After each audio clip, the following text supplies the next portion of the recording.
नागपूरची दंगल भाजपा आणि सत्ताधाऱ्यांच्या अंगाशी येते असं वाटल्यावर यांना शिळ्या कढीला ऊत आणणं भाग होतं आणि त्या शिळ्या कढीला ऊत आणण्यासाठी मग औरंगजेब प्रकरणावर तब्बल 1300 मतांनी आघाडी घेत त्यांनी जुनंच प्रकरण उकरून काढलं। एखाद्याच्या दुःखाला आपलं राजकीय भांडवल म्हणून वापरणारी भाजपा किती नीच आणि कपटीपणाचं राजकारण करते हे फार स्पष्ट आहे।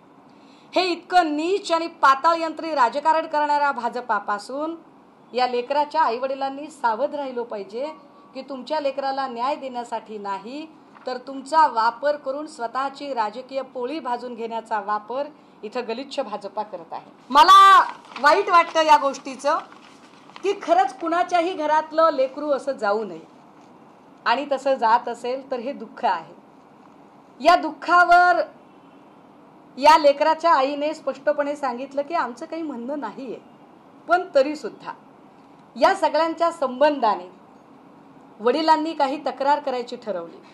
ती खरं तर प्रेयर आहे, जुन्या एका याचिकेला आमची प्रेयर टॅग करा म्हणून, तर त्यांनी ती करावी, ती करण्याला पण हरकत नाही, त्यांनी ती केली पाहिजे कारण त्यांना न्याय मागण्याचा अधिकार आहे।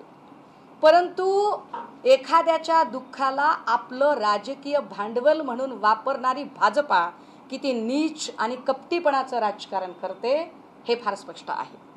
हे इतकं नीच आणि पाताळयंत्री राजकारण करणाऱ्या भाजपापासून या लेकराच्या आईवडिलांनी सावध राहिलो पाहिजे की तुमच्या लेकराला न्याय देण्यासाठी नाही तर तुमचा वापर करून स्वतःची राजकीय पोळी भाजून घेण्याचा वापर इथं गलिच्छ भाजपा करत आहे।